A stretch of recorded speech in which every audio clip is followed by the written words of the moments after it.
Je crois que Bénédicte, justement, qui était à l'instant sur l'écran, Bénédicte a dû arriver... Ah, pardon, voilà, elle était juste là. S'il te plaît, Bénédicte, accompagnée de Madame Holmet, directrice de la Fondation Apicil, et Bénédicte Lombard, donc, qui s'est présentée à l'instant, infirmière, cadre de santé, docteur en philosophie pratique et éthique hospitalière. Je vous en prie, prenez place. Merci. On va vérifier que les micros sont bien allumés. C'est le cas.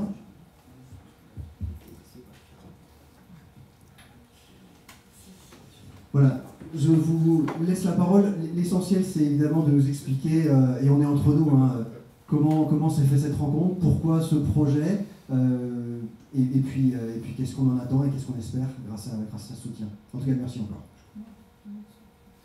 Je commence. 2 petits mots sur la Fondation Apicil.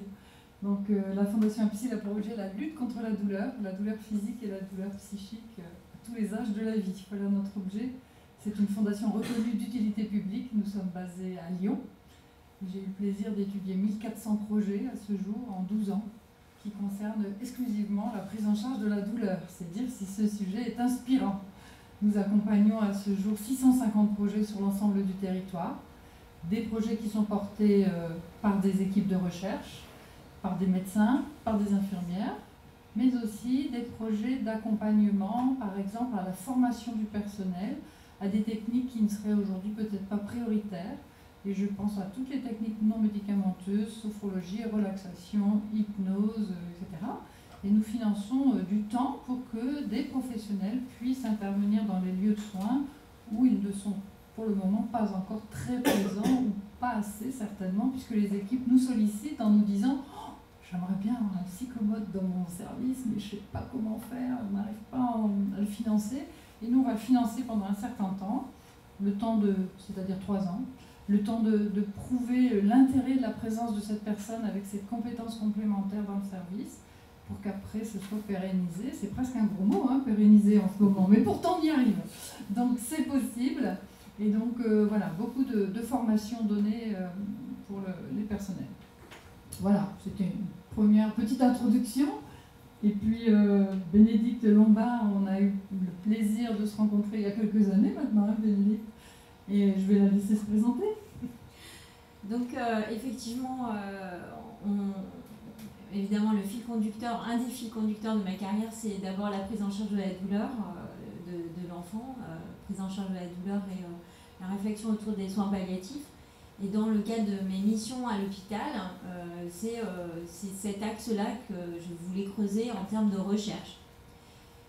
Pour faire vivre la recherche paramédicale et pour amener nos collègues à avoir envie de se lancer dans la recherche, nous on pense qu'il faut mener des expériences de recherche un petit peu qui donnent l'exemple. Et on voulait aussi montrer à nos collègues qu'on pouvait faire de la recherche sur des choses très ancrées sur les pratiques quotidiennes.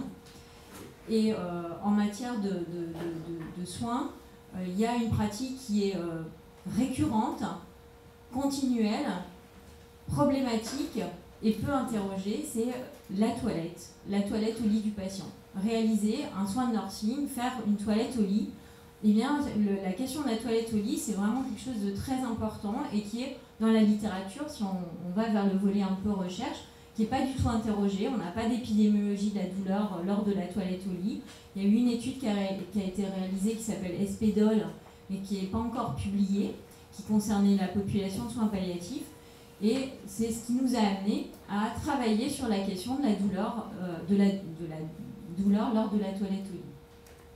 Alors notre ambition, c'était d'aller transformer les pratiques en allant directement s'adresser aux gens qui étaient complètement en lien avec cette problématique, c'est-à-dire de nous adresser à une population qui est peu en fait impliquée dans les recherches paramédicales en général, dans la recherche tout court. Ce sont les aides-soignants qui sont au cœur de la pratique professionnelle et on avait envie de monter un dispositif qui les amène justement à transformer leur pratique, un dispositif de formation, et la recherche c'était d'aller en fait interroger, d'aller mesurer l'impact de ce type de formation sur la transformation des pratiques. Et donc évidemment, pour ça, on a voulu leur proposer une formation innovante. Et vous avez, voilà, une formation innovante qui est en fait une formation par le média théâtral. Hein, c'est une troupe de théâtre qui est venue et avec laquelle on avait travaillé, qui a proposé justement des scénettes pour la transformation des pratiques. C'est très intéressant, c'est technique, c'est média, le média théâtral pour aider les professionnels à prendre conscience de certaines choses de façon incroyablement efficace. 3 heures de débat théâtral, ça vaut 3 jours de formation largement. Et du coup, ce qui nous intéressait, c'était d'aller aussi interroger l'impact. Et donc, le deuxième temps de cette recherche, ça a été de faire des observations au lit des patients après les séquences de formation. Et on a été interrogé, à ce jour, on a fait 150 observations de toilettes au lit, ce qui n'est vraiment pas négligeable comme observation et comme recueil épidémiologique, parce qu'on n'en a quasiment pas. Et donc, pour aller observer si les services et les professionnels qui avaient été formés transformaient leurs pratiques. Donc, on a observé des toilettes avec des gens formés et sans des gens formés. On a relevé certains éléments, des indicateurs de bonne pratique. Je ne sais pas si je suis très claire, ça va?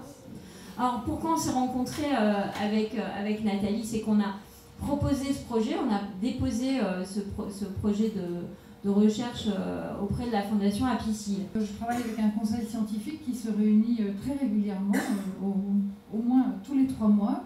Je réunis le conseil scientifique puis le conseil d'administration. Et ce conseil scientifique est composé de médecins. Il y a 12 médecins qui... on va commencer de la pédiatrie à la gériatrie, en passant par les soins palliatifs, l'oncologie et bien d'autres spécialistes. Et également une infirmière, un psychologue et une philosophe. On a absolument voulu qu'il y ait une philosophe dans notre conseil scientifique et chaque conseil, je me réjouis de sa présence qui nous aide à choisir les projets parce que vous imaginez bien que le sujet de la douleur pose bien sûr certaines fois des questions éthiques. Voilà, donc je voulais vraiment aujourd'hui dire que le cœur de la Fondation Apicil, c'est le conseil scientifique. C'est son conseil scientifique qui est vraiment le moteur et celui qui nous aide à choisir les meilleurs projets. Et on était ravis d'accompagner ce projet parce que, comme Bénédicte le disait, la toilette c'est un acte qui est répété, qui est souvent sous-estimé dans ses conséquences et qui est vraiment au cœur de l'humanité. Et bien sûr, en tant que fondation, l'humain, c'est ce qui nous préoccupe le plus. Merci beaucoup. Et puis je propose qu'on vous applaudisse parce que vraiment...